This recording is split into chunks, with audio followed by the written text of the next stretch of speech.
अगर आप भी चाहते हैं कि आकाश म्यूजिक का ऑडियो वीडियो सबसे पहले आप तक पहुंचे तो लाल बटन को दबाकर चैनल को सब्सक्राइब करें और बेल आइकन को दबाना।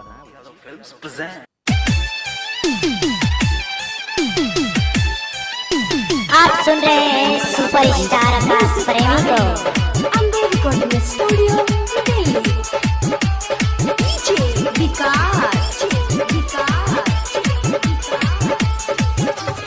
मटियार कदम सीतामढ़ी। आज होई गेले शादी चली जइबो ससुरा, होई गेले शादी चली जइबो ससुरा, सैया के साथे बनोरो से जाई छी जोने के जो जाई छी ना छोड़ के जोने के रनिया सुनर पटाइबो माला तोरो से।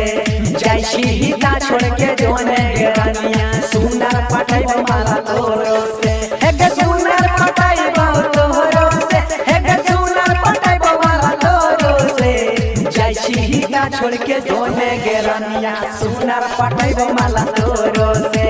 जाई छी ना छोड़ के जोने के रनिया सुनर पटाइबो माला तोरो से।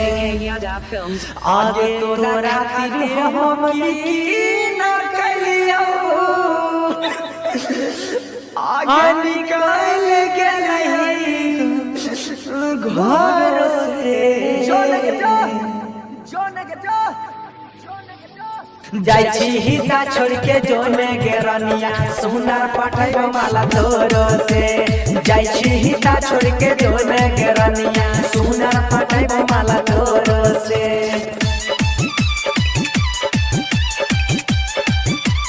आप सुन रहे हैं आकाश म्यूजिकल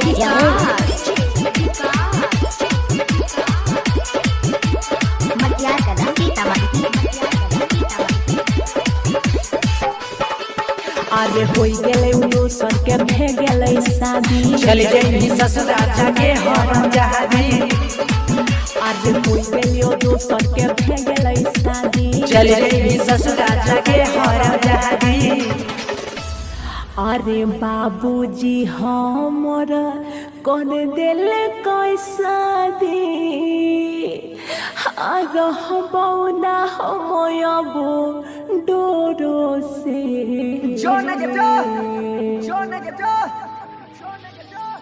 जाई छी ना छोड़ के जोने के रनिया सुनर पटाइबो माला तोरो से।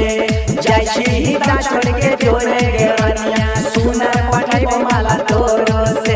हे गे सुनर पटाइबो तोरो से, हे गे सुनर पटाइबो माला तोरो से। जाई छी ना छोड़ के जोने के रनिया सुनर पटाइबो माला तोरो से। जाई छी ना छोड़ के जोने के रनिया सुनर पटाइबो माला तोरो से।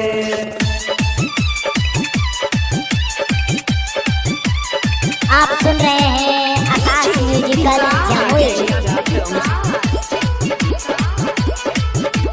मटियार कदम सीतामढ़ी। अरे सुनहेरे छोड़ा करे न बदमाशी, छियौरी बहाना लगाई देबो फांसी। सुनहेरे छोड़ा करे न बदमाशी, अरे छियौरी बहाना लगाई देबो फांसी। सुन रे मजनुआ देखी के तोहर हालत, अरे भिजो छया जरा लोरो से।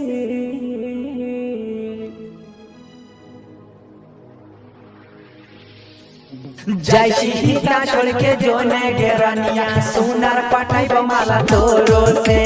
जाई छी ना छोड़ के जोने के रनिया सुनर पटाइबो माला तोरो से। हे गे सुनर पटाइबो तोरो से, हे गे सुनर पटाइबो माला तोरो से। जाई छी ना छोड़ के जोने के रनिया सुनर पटाइबो माला तोरो से। जाई छी ना छोड़ के जोने